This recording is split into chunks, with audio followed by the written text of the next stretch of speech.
हरे कृष्णा, राधे राधे दोस्तों। आप सभी को जितिया व्रत की हार्दिक शुभकामनाएं। जितिया का व्रत हिंदू धर्म में सनातन की लंबी उम्र और उसकी मंगल कामना के लिए किया जाता है। माना जाता है इस व्रत को जो भी माँ करती हैं उनकी संतान को लंबी उम्र और जीवन भर दुख और तकलीफ से सुरक्षा मिलती है। जो कोई भी स्त्री इस व्रत की कथा को सुनती है उसे कभी भी अपनी संतान के वियोग का सामना नहीं करना पड़ता है। तो आज की वीडियो में आप सुनेंगे जितिया व्रत की पावन कथा, सुखिया और दुखिया दो बहनों की कथा। तो आइए सुनते हैं जीवित पुत्रिका व्रत की पावन कथा। सुखिया और दुखिया दो बहनें थीं। सुखिया अपने नाम के अनुसार सुखी थी और दुखिया अपने नाम के अनुसार दुखी। दोनों एक ही पिता की संतानें थीं, लेकिन उनकी माताएं अलग-अलग थीं। दोनों ने राजघराने में जन्म लिया था, लेकिन दोनों की किस्मत अलग-अलग थी। राजा की एक रानी थी, जिनसे काफी समय बाद एक पुत्री का जन्म हुआ। राजा और पूरे राजमहल में खुशियां फैल गईं, लेकिन यह खुशियां अल्पकालिक साबित हुईं। पुत्री के जन्म के बाद रानी का स्वर्गवास हो गया, जिससे महल में मातम छा गया और राजा को अपनी पुत्री से नफरत हो गई, क्योंकि वह मानते थे कि उसकी वजह से उसकी रानी उन्हें छोड़कर चली गई। इसलिए उन्होंने उसे अभागन कहकर उससे दूरी बना ली।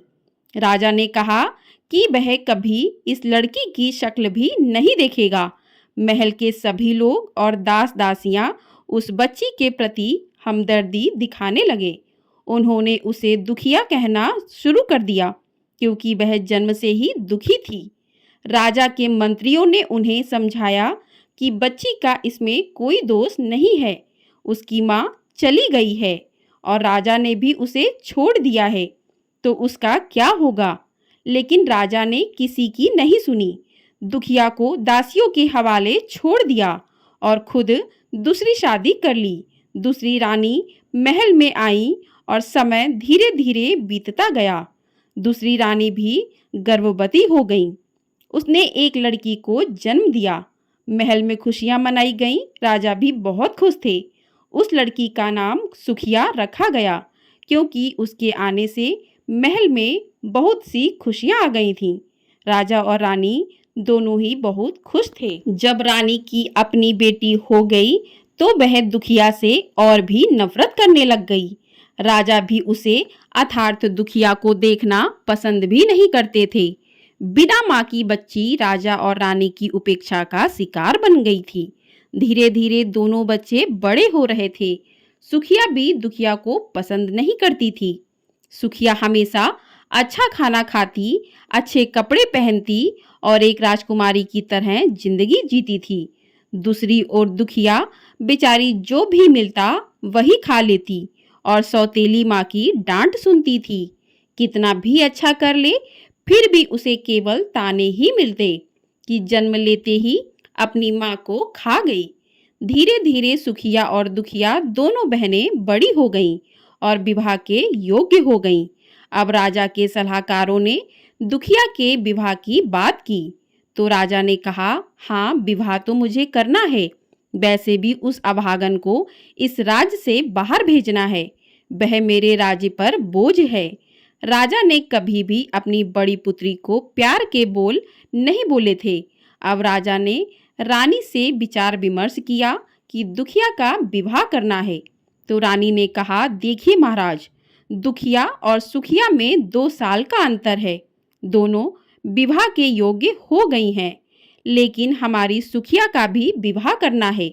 रानी की बात सुनकर राजा कहने लगे, मेरी समझ में नहीं आ रहा कि दुखिया के लिए कैसा वर ढूंढूं, क्योंकि मुझे तो दुखिया से कोई लगाव नहीं है। वह कुलक्षणी है। मेरे घर में जो कुछ भी बुरा हुआ है उसकी वजह से ही हुआ है।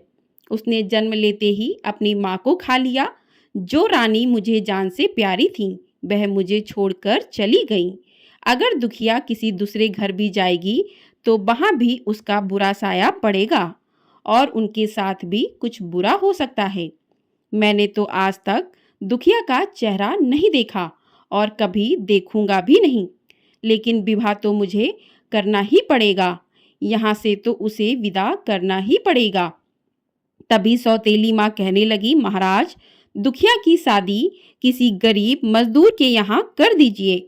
अगर वह किसी राजमहल में जाएगी तो वहां भी बुरा हो जाएगा। सब लोग हमें ही दोष देंगे कि ऐसी अपशगुनी बेटी को हमारे यहाँ क्यों भेजा। जब सब पहले से पता था तो उसकी शादी हमारे राजमहल में क्यों की। इसलिए इसे कहीं गरीब घर में दे दीजिए और मेरी सुखिया के लिए अच्छा कोई राजकुमार ढूंढिए। रानी की बात राजा को सही लगी। राजा राजमहल में आया और अपने मंत्रियों के साथ विचार विमर्श करने लगा। जो मंत्री था वह बड़ा ईमानदार था और राजा के प्रति बहुत सहानुभूति रखता था, लेकिन राजा उसकी भी कोई बात सुनने को तैयार नहीं था, क्योंकि मंत्री को दुखिया से बड़ी सहानुभूति थी और वह उसे राजा की अनुपस्थिति में अपनी बेटी की तरह मानता था। लेकिन राजा के मन में सिर्फ यह विचारधारा थी कि दुखिया अपशगुनी है और वह कहीं भी सही नहीं रह सकती। जहां भी जाएगी वहां सब बुरा ही करेगी। राजा के मन में एक दृढ़ धारणा थी, लेकिन मंत्री जी की बात राजा के सामने नहीं मानी गई। इसलिए नाई और पंडित को बुलवाकर दोनों बहनों के लिए राजा ने जैसा वर बताया वैसा ढूंढने के लिए भेज दिया। नाई और ब्राह्मण दुखिया के प्रति गहरी सहानुभूति रखते थे। पूरी प्रजा भी दुखिया के प्रति हमदर्दी महसूस करती थी, लेकिन राजा के डर के कारण कोई कुछ बोल नहीं सकता था। बेचारे नाई और ब्राह्मण दुखी मन से चल दिए। राजा ने जैसा वर बताया था उसी तरह का ढूंढने के लिए वे राज्य से काफी दूर एक गांव में पहुंचे। गांव ठीक ठाक था, लेकिन एक नदी के किनारे एक झोपड़ी थी। एक बूढ़ी औरत बाहर चौतरे पर बैठी अपने बालों में कंघी कर रही थी। वह बहुत बूढ़ी थी, उसका घर भी बिखरा हुआ था। नाई और ब्राह्मण जब उसके पास पहुंचे तो पूछने लगे, मैया, तुम्हारे घर में कौन कौन है? तभी बूढ़ी माँ ने उत्तर दिया, बेटा, हम तो गरीब लोग हैं, मजदूरी करके पेट पालते हैं। मेरा एक बेटा है जो मजदूरी करता है और जितना कमाता है उससे ज्यादा उड़ा देता है, क्योंकि उसका काम करने में मन नहीं लगता। मैं भी जितना कर सकती हूँ करती हूँ। नाई और ब्राह्मण एक दूसरे को देखकर सोचने लगे कि यही घर दुखिया के लिए ठीक रहेगा। इसलिए उन्होंने बुढ़िया से बात की और कहा कि हम राजा की बेटी का विवाह तुम्हारे घर में करना चाहते हैं। बुढ़िया चौंक कर खड़ी हो गई और कहने लगी, क्यों, तुम दोनों मुझ बुढ़िया के साथ मजाक कर रहे हो? नाई और ब्राह्मण ने बुढ़िया को बैठाया और कहने लगे, माई, हमारी बात ध्यान से सुनो। वो राजा की बेटी जरूर है, लेकिन ना तो वह तुम्हें कोई दान दहेज देगा और ना ही तुम्हारे बेटे के साथ शानो शौकत से राजा अपनी बेटी का विवाह करेगा। वह बेचारी दुखिया है, तुम उसे माँ का प्यार देना। वह बहुत संस्कारी लड़की है, लेकिन ना राजा के नजरों से गिरी हुई है। राजा उसे कुलक्षणी और अपशगुनी मानता है। हे मैया, पूरी प्रजा को उससे सहानुभूति है, लेकिन यदि वह तुम्हारे घर आएगी तो तुम्हारा घर स्वर्ग बना देगी। वह बहुत अच्छी लड़की है, लेकिन राजा के खिलाफ कोई बोलने की हिम्मत नहीं कर सकता। बुढ़िया माई कहने लगी, ठीक है बेटा, मेरे बेटे का तो विवाह होना ही मुश्किल है। कौन अपनी लड़की मेरे बेटे के लिए देगा? मुझे तो इसी में खुशी है कि मेरे बेटे का विवाह हो जाएगा। अब नाई और ब्राह्मण वहां दुखिया का रिश्ता तय करके आगे बढ़ते हैं और उसी राज्य के राजा से मिलते हैं जहां वे गए थे। वहां के राजा के बेटे के साथ सुखिया का विवाह तय करके अपने राज्य वापस आते हैं और राजा को सारी बातें बता देते हैं। निश्चित समय पर शुभ मुहूर्त निकालकर दोनों का विवाह एक ही दिन तय हो जाता है। दुखिया के विवाह में केवल 5 लोग आए, क्योंकि बेचारे बड़े गरीब थे। राजा और रानी को कोई परवाह नहीं थी। जैसे तैसे फेरे हुए और दुखिया को विदा कर दिया गया। उसके साथ ना कोई दान दहेज, ना कोई सेवक सेविका, कुछ नहीं। बेचारी दुखिया आंसू भरी आंखों से अपने मायके से ससुराल के लिए यही अपनी किस्मत का लिखा मानकर विदा हो गई। दूसरी ओर सुखिया की बारात बहुत ही धूमधाम से आई थी। राजा ने बहुत ही उत्साह से सुखिया का विवाह किया और बहुत अधिक दान दहेज भी दिया। बहुत सारा धन, घोड़े, हीरे मोती आदि राजा ने अपनी हैसियत से अधिक सुखिया को दहेज में दिया। राज्य का राजकुमार और दूसरा राजा बहुत खुश हुए और सुखिया की विदाई बड़े ठाट से हुई। दोनों बहनें विदा हो चुकी थीं। बेचारी दुखिया झोपड़ी में आई और अपनी किस्मत पर फूट फूट कर रोने लगी, लेकिन उसने ईश्वर की मर्जी मानकर अपने पति और सासू माँ की सेवा में लग गई। उसकी सास बहुत बूढ़ी थी। दुखिया बेचारी अपनी सासू माँ के हाथ पैर दबाती, कंघी करती, उनके कपड़े धोती और खाना बनाती। उसका पति मजदूरी करता था, आधे से ज्यादा पैसा नशे में उड़ा देता था और कुछ पैसे लाता था जिससे घर का गुजारा भी नहीं हो पा रहा था।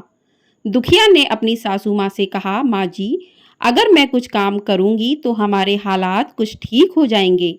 बुढ़िया अपनी बहू को बिल्कुल अपनी बेटी की तरह प्यार करती थी, लेकिन दुखिया का पति उसे बहुत तंग करता था। अगर दुखिया अपने पति से कुछ कहती तो वह उसे मारता और पीटता था।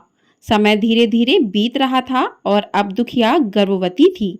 कुछ सालों बाद दुखिया के 2 बेटे और 2 बेटियां हो गईं। समय बीतता गया, सालों बीत गए, लेकिन किसी ने भी कभी दुखिया की कोई खबर नहीं ली। अब जब बच्चे बड़े हो गए तो परिवार में खर्चे बढ़ गए। अकेले आदमी की मेहनत मजदूरी से घर चलाना मुश्किल हो गया। दुखिया ने कहा, माँ जी, अगर मैं भी मेहनत करूंगी तो हमारे हालात बेहतर होंगे। सासू माँ ने कहा, बेटी, तुम तो राजकुमारी हो, तुमने कभी काम नहीं किया होगा। दुखिया ने कहा, माँ जी, कैसी राजकुमारी, मैं तो ऐसी ही हूँ। अपने पिताजी के घर में भी मैं ऐसी ही थी। मुझे काम करने में कोई ऐतराज नहीं है। दुखिया का व्यवहार बहुत मीठा था। पड़ोसी और गांव वाले सब दुखिया से बहुत खुश रहते थे। दुखिया बड़ी पूजा पाठ वाली धार्मिक विचारों की महिला थी। उसे काम मिलने में देर नहीं लगी। वह लोगों के घरों में काम करने लगी। किसी का खाना बनाती तो किसी के घर में झाड़ू पोछा करती।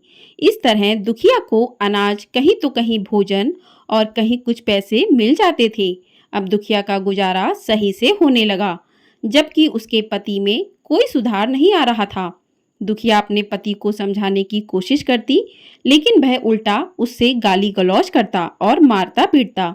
जब भी जितिया का व्रत आता तो वह पूरी श्रद्धा के साथ अपना व्रत करती थी, लेकिन माता रानी की कृपा से अब घर में पहले की तरह भूखा नहीं रहना पड़ता था।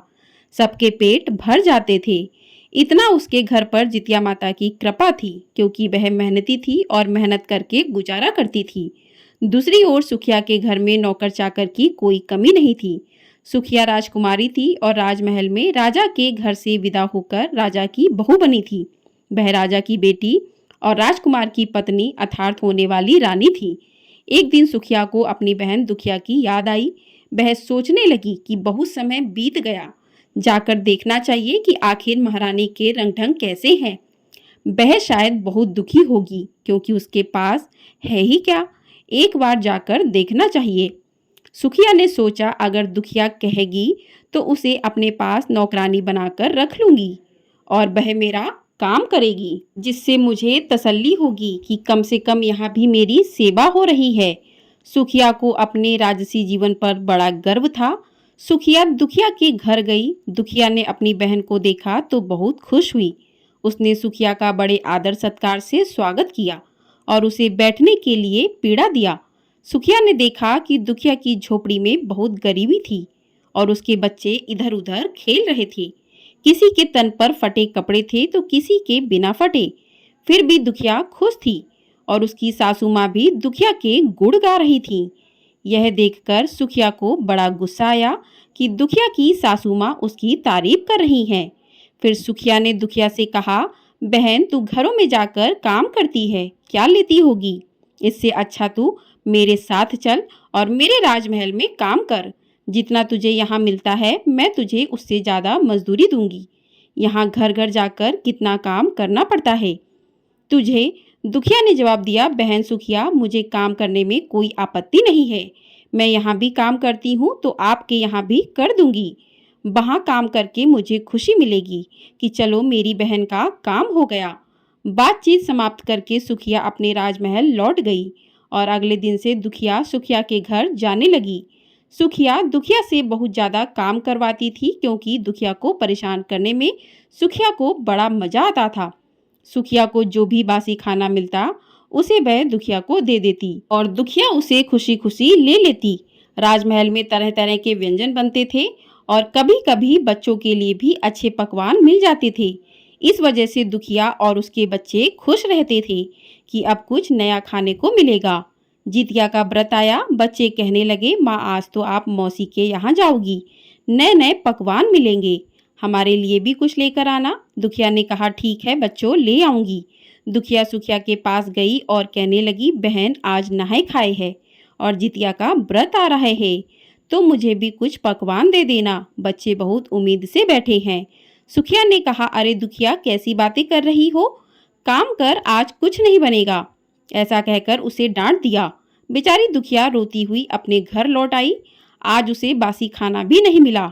दुखिया रोती हुई घर आई तो बच्चे बोले, माँ आज मौसी ने कुछ नहीं दिया। दुखिया ने कहा नहीं बेटा। बच्चे बोले, माँ तुम नहाए खाए का जितिया व्रत कैसे करोगी, पारण कैसे करोगी। दुखिया की आंखों में आंसू आ गए लेकिन वह कुछ नहीं बोली और कहा, बेटा जैसे भगवान चाहेंगे वैसे रह लूंगी। अपने बच्चों की लंबी आयु और स्वास्थ्य के लिए मैं व्रत जरूर रखूंगी। मेरे लिए धन दौलत तो कुछ भी नहीं है, सब कुछ मेरे बच्चे हैं। लेकिन बेचारी दुखिया बहुत लाचार थी। वह अपनी भूख सह सकती थी लेकिन बच्चों के लिए व्रत जरूर रखती थी। लेकिन आज सासू माँ और बच्चों को भूखा कैसे देखेगी। तभी दुखिया के मन ही मन एक निर्णय लिया। उसने कुल्हाड़ी और रस्सी उठाई और कहने लगी, आज से मैं किसी के घर नौकरानी नहीं बनूंगी, अपना काम खुद करूंगी। जंगल से लकड़ी लाऊंगी और शहर में बेच दूंगी, इसी से अपना गुजारा करूंगी। अब वह लकड़ी लाने के लिए रस्सी और कुल्हाड़ी उठाकर जंगल की ओर चल पड़ी। अभी समय था, वह लकड़ियां बेचकर अपने व्रत का सामान ला सकती थी। बेचारी जंगल की तरफ सच्चे मन से जितिया माता का नाम लेते हुए बच्चों की लंबी उम्र की कामना करती हुई मन ही मन रोती जा रही थी। अपनी बेबसी और लाचारी पर चलते हुए उसने देखा कि जंगल के अंदर एक गाय है जो प्रसव पीड़ा से बहुत दुखी हो रही थी। गाय का प्रसव नहीं हो पा रहा था और वह बहुत परेशान नजर आ रही थी। दुखिया तो सच्चे दिल की थी, किसी का दुख उसे देखा नहीं जाता था। वह गाय के पास जाकर बोली, बहन तुम कौन हो। गाय ने कहा, मेरा नाम दुखिया है। बहन मेरी थोड़ी मदद करो, मैं प्रसव पीड़ा से बहुत कष्ट में हूँ और मेरा प्रसव भी नहीं हो पा रहा। दुखिया बेचारी गौ माता को सहलाकर उसकी कमर पर प्यार से हाथ फेरा। कुछ ही समय पश्चात गौ माता का प्रसव हो गया और गौ माता ने बछड़े को जन्म दिया। गौ माता ने दुखिया को धन्यवाद दिया। यह तो दुखिया की परीक्षा थी लेकिन वह इससे अनजान थी। दुखिया ने गौ माता से कहा, आप बछड़े का ध्यान रखो और मुझे अभी लकड़ी लेने जाना है। गौ माता ने कहा, दुखिया बहन लौटते समय मुझसे जरूर मिलते जाना। दुखिया आगे बढ़ चली। रास्ते में थोड़ी ही दूर चली कि उसने देखा एक नागिन बार बार अपना फन जमीन पर मार रही थी और तड़प रही थी। दुखिया ने उसे ध्यान से देखा तो ऐसा लग रहा था जैसे वह बहुत कष्ट में है। दुखिया को नागिन पर दया आ गई। वह उसके पास गई और बोली, नागिन बहन तुम इतनी परेशान क्यों हो। नागिन ने जवाब दिया कि तुम कौन हो, मुझे देखकर तो लोग डर कर भाग जाते हैं और तुम मेरे पास आ गई हो। दुखिया ने कहा, नागिन बहन मुझे डरने की क्या जरूरत है, अगर तुम मुझे डस भी लोगी तो क्या होगा, मेरे बिना यह दुनिया नहीं रुकेगी और अगर मैं मर भी गई तो धरती पर एक बोझ कम हो जाएगा। मैंने कभी किसी का प्यार नहीं पाया, माँ बाप के प्यार के लिए तरसती रही और यहाँ भी कभी पति का प्यार नहीं मिला जिससे माँ बाप का प्यार भूल जाऊं। दुखिया नागिन से कहने लगी, वह भी बस मतलब से बात करता है, जो कमाता है उसका आधा नशे में उड़ा देता है, ना बच्चों से मतलब है ना ही मुझसे। जब उसका मन करता है तब घर आता है, नहीं तो नशा करके पड़ा रहता है। नागिन ने कहा, बहन दुखिया तुम्हारी बातें सुनकर बड़ा ही दुख हुआ, मैं क्या करूं, मेरी यह केचुली नहीं उतर रही। लोग मुझे देखकर पत्थर मारते हैं और डरते हैं, लेकिन तुम मेरे पास आ गई हो, मेरी यह केचुली उतारने में मेरी मदद करो। नागिन की बात सुनकर दुखिया ने उसकी केचुली उतार दी। नागिन की तो जैसे सोने की काया हो गई। नागिन इधर उधर बड़े लचीलेपन से चलने लगी। नागिन ने कहा, बहन दुखिया तुम बहुत अच्छी हो, रास्ते से जब वापस आओ तो मुझसे मिलकर जाना। नागिन की मदद करने के बाद दुखिया वहां से आगे बढ़ चली। जंगल के अंदर उसने देखा कि उस भयानक जंगल में एक बूढ़ी माई बैठी हुई थी। वह स्वयं जितिया माता थी, जो दुखिया की परीक्षा लेने आई थी कि वह अपनी परीक्षा में पास होती है या नहीं। भगवान की माया को भगवान ही जाने। दुखिया ने देखा बूढ़ी माई बहुत परेशान बैठी थी। वह बूढ़ी माई कहने लगी, और बेटा तुम कौन हो और इस जंगल में तुम क्या कर रही हो? दुखिया ने जवाब दिया, माँ जी मैं यहाँ लकड़ी काटने आई हूँ, लेकिन आप इस घने जंगल में क्या कर रही हैं? जितिया माता ने कहा, बेटी मैं तो यहाँ झोपड़ी बनाकर रहती हूँ, मेरे पैरों में बहुत दर्द हो रहा है, चलने में दिक्कत हो रही है, क्या तुम मुझे मेरी झोपड़ी के अंदर तक ले जा सकती हो? दुखिया ने कहा, जरूर माँ जी। और उसने जितिया माई को कंधे का सहारा देकर उठाया। अंदर एक चारपाई पड़ी हुई थी। दुखिया ने जितिया माई को चारपाई पर बैठा दिया। जितिया माई के खुले बाल उलझे हुए थे और उनका रूप डरावना सा लग रहा था। मक्खियां उनके चेहरे पर भिनभिना रही थीं। जितिया माई ने कहा, बेटी मेरे पैरों में बहुत दर्द हो रहा है। दुखिया ने जवाब दिया, कोई बात नहीं माँ जी, मैं अभी आपके पैरों की मालिश करती हूँ। दुखिया ने जितिया माई के हाथ और पैरों की अच्छे से मालिश की। फिर जितिया माई ने कहा, बेटी मुझे नहाए हुए कई दिन हो गए, मेरे बाल उलझ गए हैं और सिर में जुएं पड़ गई हैं। दुखिया ने कहा, माँ जी मैं अभी आपकी सफाई कर देती हूँ। उसने जितिया माई को नहलाया, उनके बालों में कंघी की और जुएं भी साफ कर दिए। जितिया माई को नींद आने लगी और दुखिया ने उनका सिर अपनी गोद में रख लिया। कुछ समय बाद जितिया माई सो गईं। यह सब माँ की लीला थी। वह दुखिया के मन की स्थिति को जानती थी। शाम होने को थी, सूरज छिपने वाला था। दुखिया के मन में यह नहीं था कि उसे लकड़ी बेचकर घर ले जाना है। वह बस यही सोच रही थी कि माँ ने उसे कितना प्यार दिया है। आज उसे अपनी माँ का प्रेम महसूस हो रहा है। माँ के लिए वह तरसती थी। उसे लग रहा था जैसे जितिया माई ही उसकी माँ है। अब जितिया माई की आंख खुली तो उन्होंने कहा, अरे बेटी मैं तो सो गई, तूने मुझे जगाया क्यों नहीं? और देख शाम हो गई है, अब तू घर लकड़ी लेकर कैसे जाएगी बेटा? दुखिया ने कहा, कोई बात नहीं माँ जी, मैं चली जाऊंगी। इतने दिन नहीं ले जा पाई तो एक दिन और सही, आज नहीं तो कल ले जाऊंगी। जितिया माई ने कहा, ठीक है बेटी, जरा मेरा ये थैला जो खूंटी से टंगा है मुझे पकड़ा दो। दुखिया ने थैला उठाया और जितिया माई को दे दिया। जितिया माई ने उसमें से एक पोटली निकाली और दुखिया को देते हुए बोली, बेटी यह पोटली ले जा, इसमें कुछ लाल कपड़े में बंधा हुआ है, इसे घर जाकर खोलना।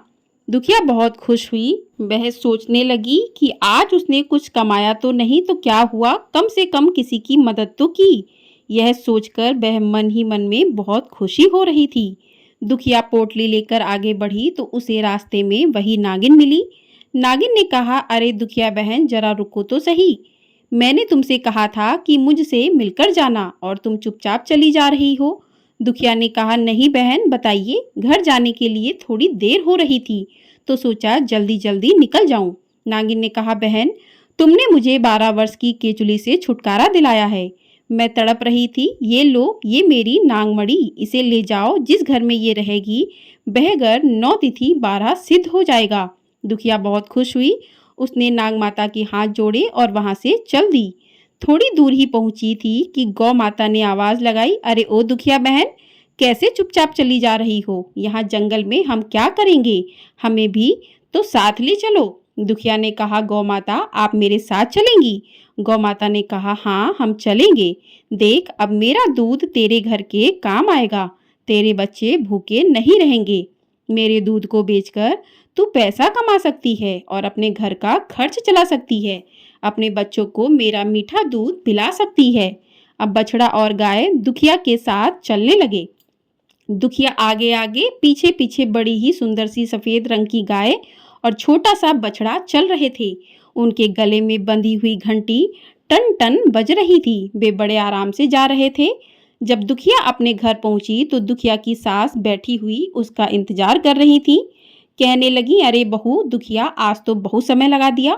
बेटा सुबह से तू भूखी थी और आज तूने कुछ खाया भी नहीं है। आज नहाकर खाना खा ले, कल तेरा निर्जल व्रत रहेगा, परसों तुझे पारण भी करना है। तू कैसे करेगी? बेटा नवमी के दिन वह अपनी सासू माँ से बोली, माँ जी आप चिंता मत करो, मुझे तो लगा ही नहीं मैंने कोई व्रत रखा है। मेरे शरीर में तो अजीब सी ताकत का एहसास हो रहा है। मुझे नहीं लग रहा कि मैं आज इतनी परेशान थी। आज तो मुझे बहुत हल्का और खुशी महसूस हो रही है। जब वह घर आई तो उसने सारी बात अपनी सासू माँ को बताई। उसकी सासू माँ बोली, बेटा आज तुमने तो यह बहुत अच्छा काम किया। फिर उसकी सासू माँ ने चौके को लीप दिया और एक दिया जला दिया। दुखिया ने वहां पर लाल पोटली रख दी। जैसे ही दुखिया ने लाल पोटली खोली, उसमें से सोना, चांदी, हीरे और मोती निकलने लगे। यह देखकर दुखिया और उसकी सास की आंखें फटी की फटी रह गई। बाहर गाय रंभा रही थी। दुखिया बाल्टी लेकर गई तो गाय ने बाल्टी भरकर दूध दिया। सब लोग बहुत खुश हुए। शाम को जब दुखिया का पति मजदूरी करके आया तो उसने देखा घर के बाहर गाय बंधी हुई है और अंदर बड़ी रोशनी चमक रही है, क्योंकि वहां नागमणि रखी हुई थी। वह बहुत हैरान हुआ और कहा, अरे यह क्या है? दुखिया ने अपने पति को सारी बात बताई। फिर उसका पति दुखिया से माफी मांगने लगा और कहने लगा, दुखिया तुम तो साक्षात लक्ष्मी हो और मैंने आज तक तुम्हारी कदर नहीं की। तुम्हारे दुख को समझने में असफल रहा, मुझे माफ कर दो। दुखिया ने कहा, कोई बात नहीं स्वामी, देर आए दुरुस्त आए, लेकिन मैं इस बात से खुश हूँ कि अब तुमने मेरी अहमियत समझ ली है। अब हमारे पास इतना धन है कि हम अपना अच्छा सा काम शुरू कर सकते हैं। उसका पति भी खुश हो गया, क्योंकि अब उसे मजदूरी नहीं करनी पड़ेगी। वह गरीबी से तंग आकर नशा करता था, क्योंकि अपने बच्चे की भूख नहीं देख पाता था और उसका गुस्सा दुखिया पर उतरता था। वह दिल का बुरा नहीं था। अब दुखिया ने कहा, चलो कुछ धन ले लो और बाजार से जितिया माता के व्रत की तैयारी के लिए सामान दिलाकर आओ। दोनों बाजार गए और सामान लेकर आए। अब दुखिया के घर में जोर शोर से जितिया व्रत की तैयारी होने लगी। 2 दिन बीत गए और दुखिया काम पर नहीं गई। सुखिया को बड़ा आश्चर्य हुआ। वह सोचने लगी कि दुखिया को क्या हो गया है जो अब तक नहीं आई। सुखिया दुखिया के घर गई और कहने लगी, अरे दुखिया तुम काम पर क्यों नहीं आ रही हो? दुखिया ने कहा, अरे बहन मुझे अब किसी के घर काम करने की जरूरत नहीं है। अगर तुम्हारा मन करे तो तुम ही मेरे घर काम करने आ जाया करो। सुखिया ने देखा तो उसकी आंखें फटी की फटी रह गईं। दुखिया के घर में हर सुख सुविधा की चीजें मौजूद थीं और घर बनाने के लिए मिस्त्री से बात चल रही थी। सुखिया को यह सब देखकर विश्वास नहीं हुआ। वह सोच में पड़ गई कि दुखिया को इतना धन कहाँ से मिल गया। वह गुस्से में बोली, दुखिया सच सच बता, यह सब कहाँ से चोरी करके लाई है? नहीं तो मैं राजा से शिकायत करके तुझे कारागार में डलवा दूंगी। बेचारी दुखिया डर गई, क्योंकि वह सीधी सादी थी। कहने लगी, सुखिया बहन मैंने कोई चोरी नहीं की। मुझ पर तो जितिया माता का आशीर्वाद है। उनकी कृपा से ही मेरी सारी समस्याएं हल हुई हैं। दुखिया से सुखिया ने कहा, मुझे पूरी बात बताओ। अब सुखिया के मन में लालच आ गया था और जब दुखिया ने अपनी कहानी सुनाई तो उसे भी धन पाने की लालसा जाग उठी। वह बोली, मैं भी जंगल में जाऊंगी और जितिया माता से धन लेकर आऊंगी। अब सुखिया अपने घर आ गई, लेकिन उसे चैन नहीं मिला। किसी तरह उसने रात बिताई और सुबह उठते ही कुल्हाड़ी और रस्सी लेकर जंगल की तरफ चल दी। उसकी सास ने बोला, अरे बहू कहाँ जा रही हो? बोली, माँ जी बाद में बताऊंगी, मैं कुछ धन लेने जा रही हूँ। उसकी सास कहने लगी, अरे बेटी मेरे घर में भगवान का दिया हुआ सब कुछ है, हमें और धन की क्या जरूरत? वह बोली, नहीं माँ जी आप मुझे करने दो। जो मैं करने जा रही हूँ वह अपनी सासू माँ की बात अनसुनी करके जंगल की तरफ चल दी। जंगल में चलती जा रही थी। जंगल में कुछ अंदर गई तो देखा कि एक गाय प्रसव पीड़ा से करहा रही थी। वह बोली, अरे बहन तुम कौन हो, जरा मेरी मदद कर दो, मैं दर्द से बेहाल हो रही हूँ। मेरा प्रसव काल है, मुझसे दर्द बर्दाश्त नहीं हो रहा। गौ माता की बात सुनकर सुखिया कहने लगी, अरे मुझे क्या, मैं दासी दिखाई देती हूँ? मैं सुखिया हूँ, इस राज्य के राजा की बहू। हमारे यहाँ दास दासियां काम करती हैं और तुम मुझसे काम करने के लिए ऐसे बोल रही हो। वह गाय को धुतकार के आगे चली गई। आगे कुछ दूरी चलती है तो उसे नागिन जो अपना फन धरती पर पटक रही थी दिखाई देती है। तो वह नागिन कहती है, अरे बहन जरा मेरी मदद कर दो। सुखिया पहले तो नागिन को देखकर डर जाती है और कहती है, मुझे डस लेगी और मैं तेरी मदद कर दूं? अरे सांप को जो दूध पिलाता है उसी को वो डस लेता है, मैं तेरी मदद नहीं करूंगी। और एक पत्थर उठाकर नागिन को मार देती है और आगे चल देती है। आगे चलते चलते जब काफी अंदर जंगल में चली जाती है तो वह उस बूढ़ी माई को ढूंढती है। ढूंढते ढूंढते काफी परेशान हो जाती है और शाम होने को आती है तो देखती है कि एक बुढ़िया माई की झोपड़ी दिखाई दे रही है और एक पेड़ के नीचे बड़ा सा बट वृक्ष है। उसके नीचे जो एक बुढ़िया बैठी है वह गंदी सी बुढ़िया है। मुंह पर मक्खियां भिनक रही थीं, बाल उलझे हुए थे जिसे देखकर वह नाक मुंह सिकोड़ने लगती है। बुढ़िया माई सुखिया से कहती है, अरे बिटिया तुम कौन हो बेटी, जरा मुझे मेरी झोपड़ी के अंदर पहुंचा दे, क्योंकि मेरे हाथ पैर में बड़ा दर्द है, इसलिए मुझे अंदर बैठा दे। काफी दिनों से मैं नहाई नहीं हूँ, मुझे थोड़ा नहला दे और मेरे सिर में जुएं पड़ गई हैं, जरा मेरे सिर की सफाई कर दे। तो सुखिया कहती है, अरे वाह बुढ़िया, तुझे क्या मैं दासी नजर आती हूँ जो तेरी इतनी सेवा करूंगी। मेरे घर में दास दासियां हैं और तू मुझ पर हुक्म चला रही है। मैं तो यहाँ उस बुढ़िया से मिलने आई हूँ जिसने मेरी बहन को धनवान बनाया है। तभी उसे खूंटी से लटका हुआ वह थैला दिखाई देता है जिसमें वह पोटली रखी हुई लाल कपड़े में बंधी हुई। तो वह कहती है, अच्छा तो यह वही बुढ़िया है जिसने दुखिया को अमीर बना दिया। वह कहने लगी, बुढ़िया मैं तेरी सेवा नहीं कर सकती, मुझे तो बस यह पोटली चाहिए। और वह बुढ़िया की झोपड़ी से वह पोटली उठाकर चल देती है। रास्ते में आती है तो देखती है कि नागिन अभी भी ऐसे ही फन पलट रही है। थोड़ी दूर जाकर देखती है तो गाय भी प्रसव पीड़ा से कराह रही है, लेकिन वह किसी की भी मदद नहीं करती। उसके दिल में जरा भी दया भावना नहीं थी। वह घर आ गई। घर आकर बड़ी खुशी खुशी अपनी सासू माँ से कहती है, देखना सासू माँ, अब हम और धनी हो जाएंगे, हमारा राजपाट और बढ़ जाएगा, हमारे राजकोष में धन बढ़ जाएगा। मैं ऐसी चीज लेकर आई हूँ। तो उसकी सासू माँ हाथ जोड़ लेती है, अपना माथा पीटती है कि पता नहीं कैसी बहू मिली है, संस्कार तो इसमें नाम को भी नहीं है।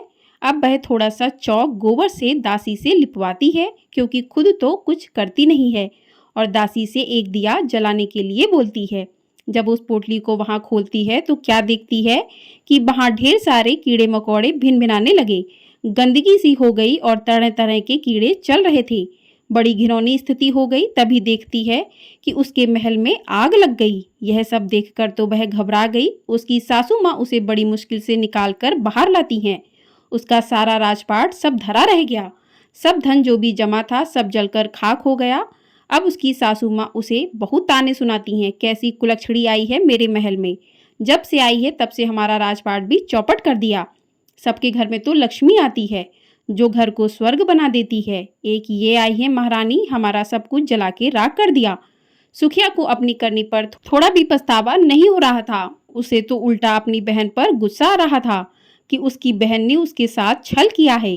वह अपनी बहन दुखिया के घर पहुंच जाती है और उससे कहती है, सच सच बता, तूने मेरे साथ क्या छल किया, तेरे कारण मेरा सब कुछ जलकर नष्ट हो गया।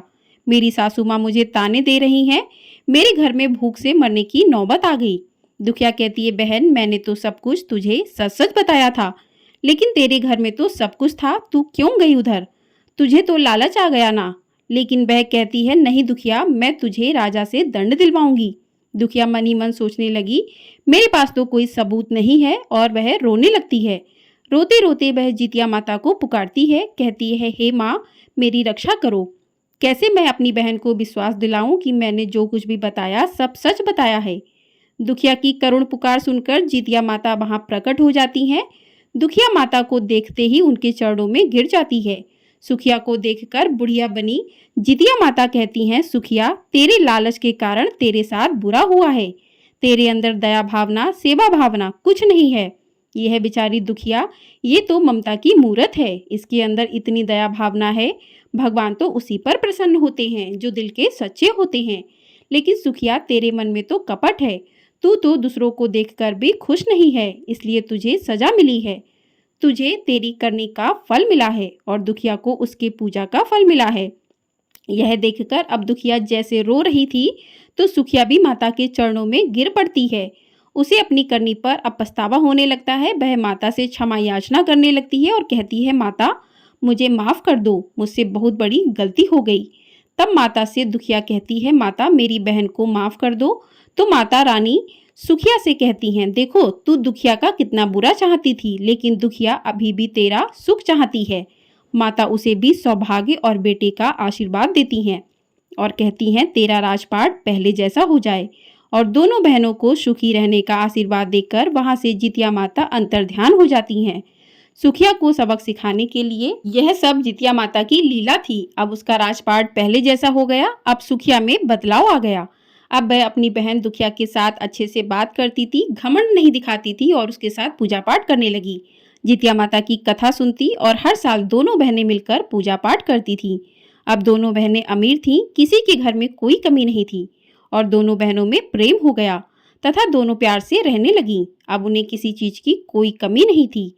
हे जितिया माता, जैसे दुखिया को आई ऐसे सबको आना, जैसे सुखिया को आई ऐसे किसी को मत आना। और जो यह कथा सुनते हैं जितिया माता, सबकी जो मनोकामना हो उसे पूरी करना। बोलिए जितिया माता की जय।